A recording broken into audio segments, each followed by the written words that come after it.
Well, I'll start with the newest news about Euroleague, about the new financial rules. I know we in Serbia were talking about it a lot. It was interesting.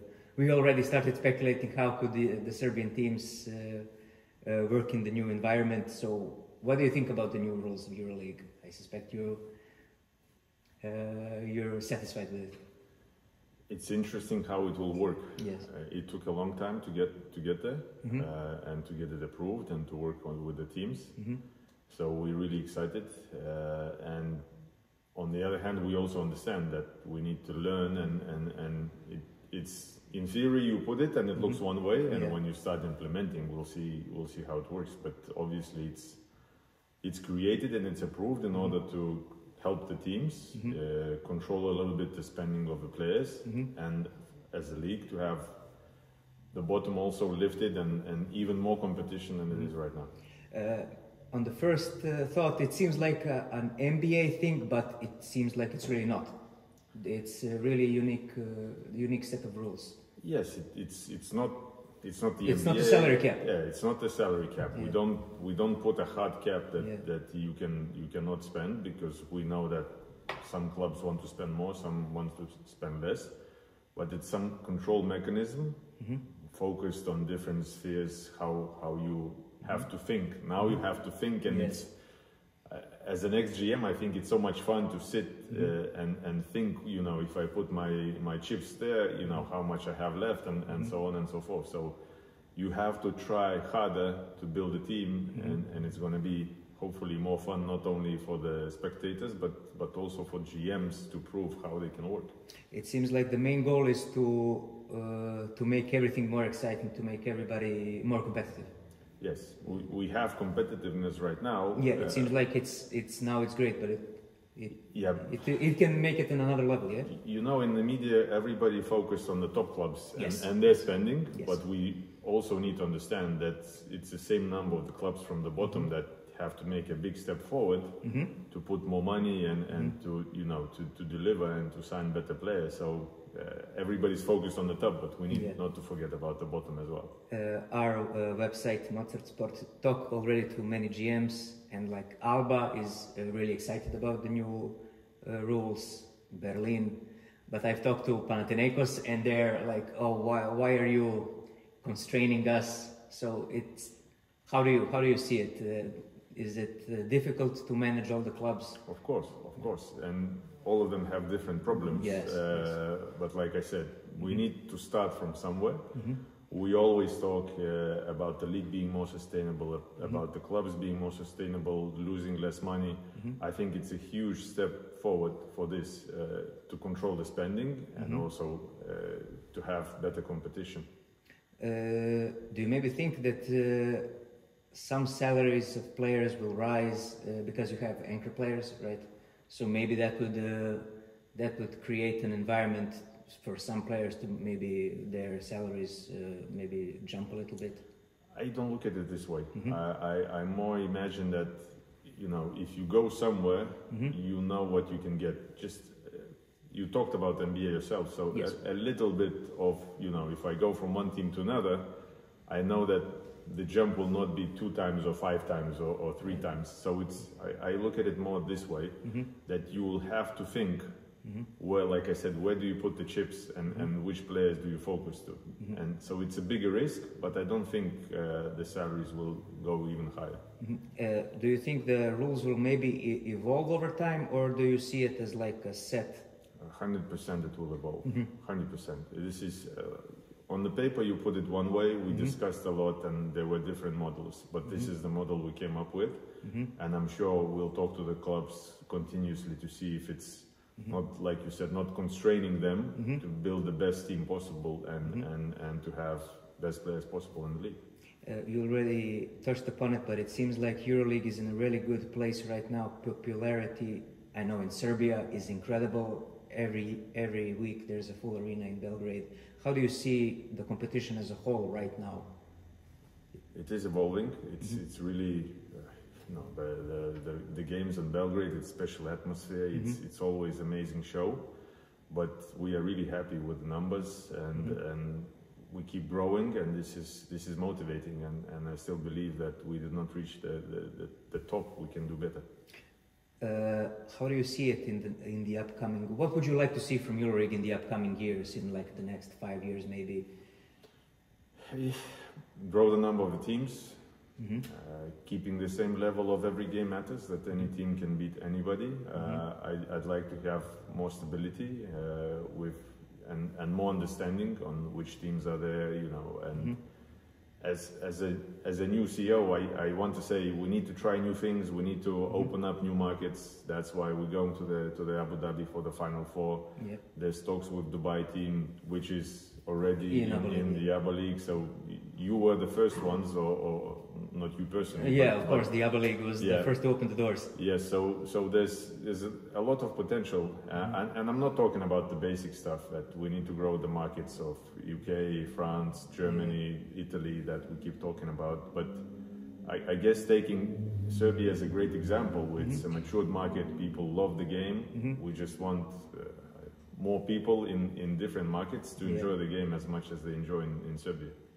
Serbia, it seems like a unique market. It's not as big as France or Germany, but it has its uniqueness. How do you see the passion there it's crazy. I mean, everybody wants to go, wants to experience this. We would like to give less penalties for not following the regulations. So for us, it's also a mix in the middle. We really value and enjoy what the clubs are creating and how they're working. It's a good example what the fans are doing in the stands. And of course, we like this passion to go to the other markets and the, you know, like you said, that basketball is not this popular to grow in popularity. How do you see the Serbian clubs right now? I know everybody in Belgrade is really excited to be the part of Euroleague. Do you see them as a long-term partners, or is it yet to be determined?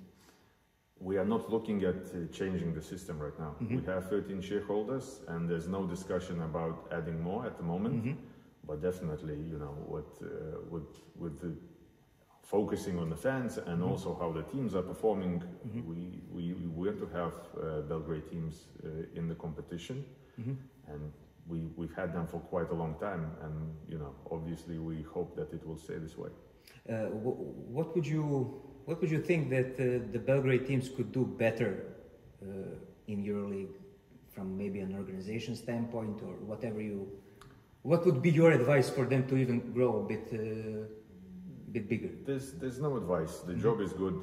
The main thing I would focus on is controlling the fans following the regulations. So it's a mix, because we enjoy the support, but also there's rules that, you know, you have to feel safe, even when you not even at home, but also when you travel abroad. You know, the support has to be done in a non-violent way and not risking anything. So that's the only part. Other than that, I think both Zvezda and Partizan are doing a great job. They have great GMs, and the clubs are building a good fundamentals to be able to join and stay in the league for as long as possible.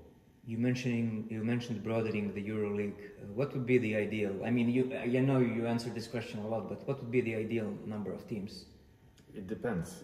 We want to keep the round robin system now, so with the round robin you cannot go over 20 teams, but we could also analyze different models. So depending on, you know, on the model, we could probably go to 24 teams. But it's not only about the number, it's about consistency, the clubs doing well.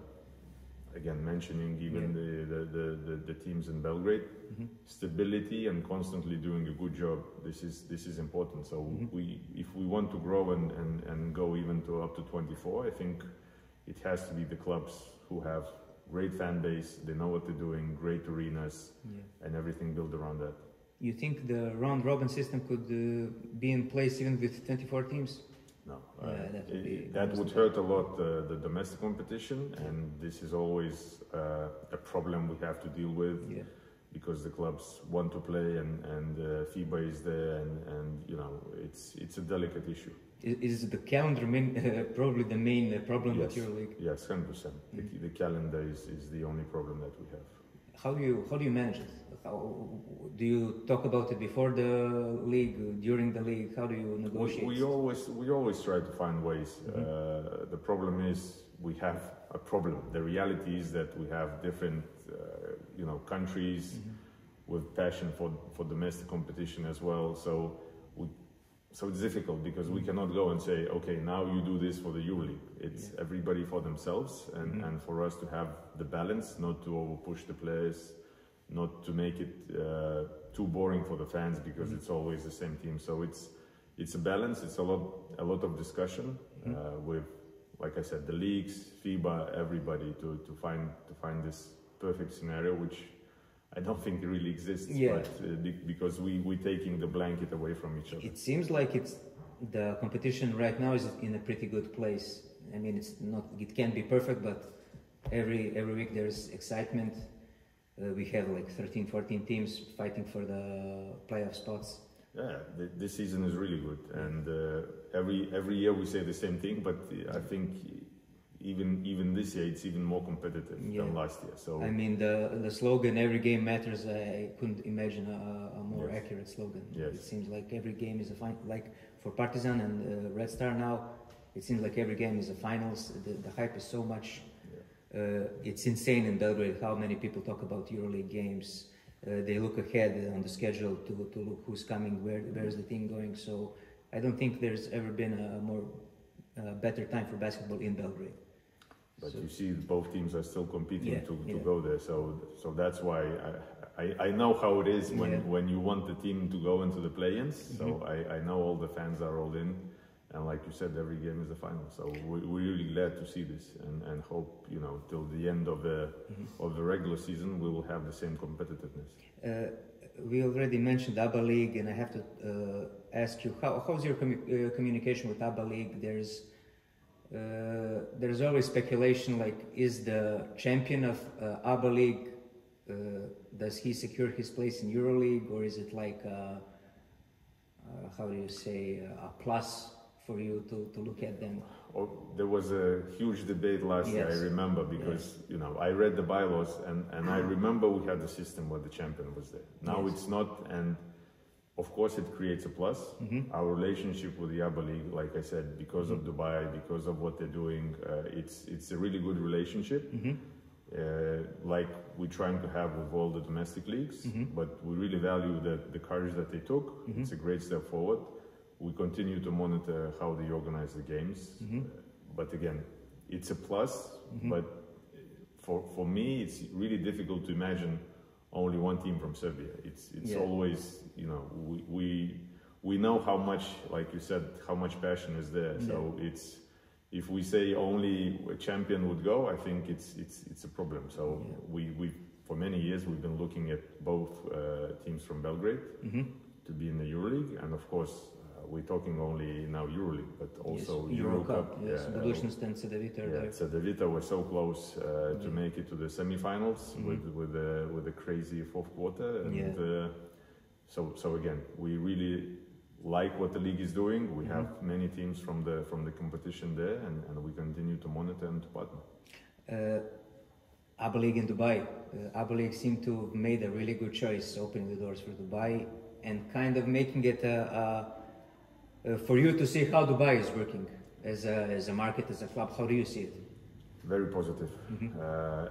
Like I said, it's a courageous decision. It was a bold move. It was a good preparation for the Dubai team as well. I think they're in the top 4 in the competition, which is amazing. For year one. Yes. So really. We're going and talking to the team. I'll be in the game Monday there, watching them play Partizan. So want to see what the atmosphere there. But again, with Serbians so passionate, I'm pretty sure the arena will be close to full and should be a great game. So again, a big respect for the ABA League for making this decision and making it work the way it's going and the way it's moving forward. What can we expect between Dubai and EuroLeague? Do you see them in the competition in the near future? Somebody speculating already next season?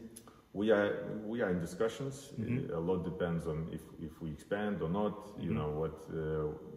what offers we have and how, you know, which teams want to make it. But obviously the last decision will be by the clubs. And again, I'm going there, we're discussing, we're trying to open up this market. It's interesting. Not saying to copy the ABA League, but obviously we, from the very beginning, we said they have to have some kind of domestic competition. So now ABA League is like a domestic competition. And we will analyze, and I'm not saying no to any scenario. How does the decision, let's say, how do you discuss a potential adding new clubs? Will it be in a meeting in the summer? Yeah, like every year. Like every year. Like every year. We prepare the presentation. We talk with the clubs. We see what project they have, what they imagine in the future, and so on. Then we present to the teams, looking at the markets that are important for us as a league, and looking at the potential, you know, teams that they would have, competitiveness they would bring. We present it to the clubs, and at the end they approve the whole system. Is it like a voting system? So they of course.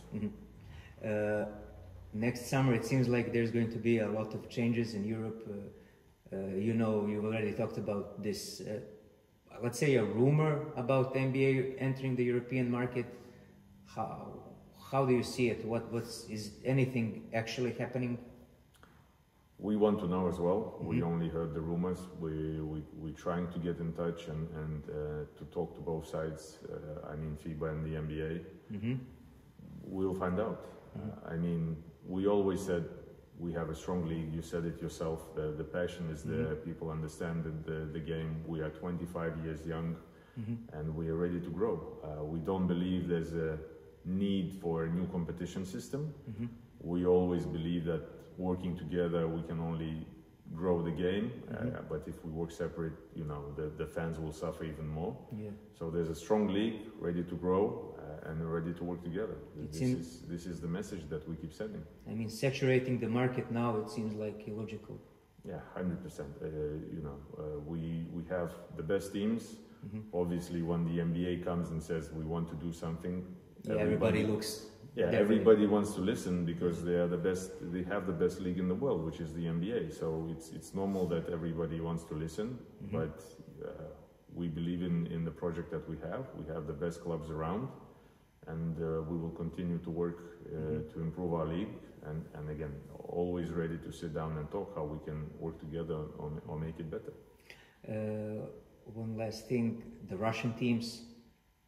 It seems like the last few months there have been a lot of speculating that they may return next year. Is it even possible? There's more speculation in the media. And I need to understand. I'm talking to Serbians where you have one point of view, and in Lithuania we have another point of view. So we have to meet somewhere in the middle. But the reality is, you know, there are still sanctions. The war is still going on with Trump and all the political situation. We see that there's some movement, but it's really impossible to make a decision right now. So, one, we need to see how everything plays out. If there's truce, if there's ceasefire, whatever it is, we continue to monitor the situation. But again, we have to think not only about that, but also how we implement the system normally. So, flying, you know, visas. Now it's electric payment. Now when you look at it, it's technically impossible. I've talked to Mr. Vatutin. He said it also. Like, the main problem is logistics. We can't.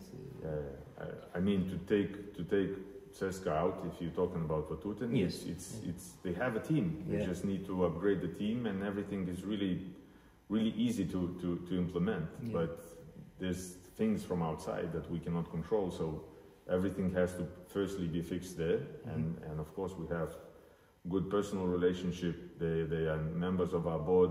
They know everything. They follow the league. So as soon, hopefully, when the war is over and there's peace and there's no restrictions, the doors will be open. I have to put you on the spot for the last question. What surprised you the most this season with the results of the teams, and who do you expect to be in the Final Four in Abu Dhabi? Oh, surprised. Really surprised how well the Serbian teams are doing. Partizan completely changed the team. So 15 new players. Yeah, it was unbelievable what they did. I would say an extraordinary way of doing things. I have not seen many teams do that. So this is one. Zvezda also, you know, if you take these 3 losses that they had right now, they were on the rise and you know, really surprised how well they're doing as well. The one to emphasize is probably Paris. Paris, yeah, nobody expected them to play like this. And even if you look at the 6 years of what they're doing, it's constantly growing, which is so difficult in basketball. So really surprised in a good way. I hope they can continue, and we are very happy that this market is open and the arena is full and the team is traveling and attracting the fans. So with the rookie coach. With the rookie coach, and it's not normal to come from Eurocup and perform this way. Maybe we had Monaco being the same way, but Paris is different because it's just amazing what they're doing. But also, like I said, really positive of what both Serbian teams are doing.